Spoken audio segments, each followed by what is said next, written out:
So talking about tactics, this section is deliberately short because it's really not as important as the other tactics unless you're currently in the World Cup. Tactics is decisions that you make because of other boats on the race course, covering, start positions, rounding, clear air, lay lines, rules, all those kinds of things that you might do to gain advantages over other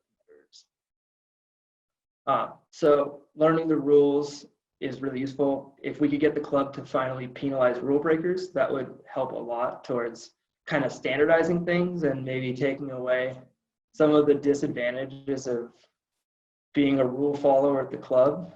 So I would really strongly push for that personally. Looking at your tactical issues in the last race, just the way you look at strategy is really useful.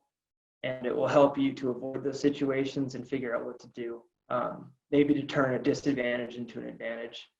The start routine is where most of your tactics problems will come from.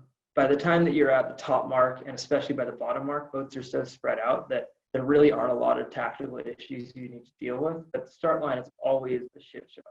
So being disciplined with your starting routine and following that start routine that I've talked about a lot with the slow, steady approach to the line will give you the options to get out of these bad positions. And I think I'm going to hopefully have time to show a video on that later. Drawing out tactical situations on a whiteboard is by far the best way to figure that out, especially if you can go out with somebody who beat you in a tactic situation and draw up one of those positions that you were in. That's really useful. But really don't spend too much time on tactics. It's always what people are thinking about, everything from like 5-year-old opti sailors through adult racers. Everyone's worried about tactics, and they're probably losing because their boat speed and tacks and strategy are bad. So really don't spend too much time.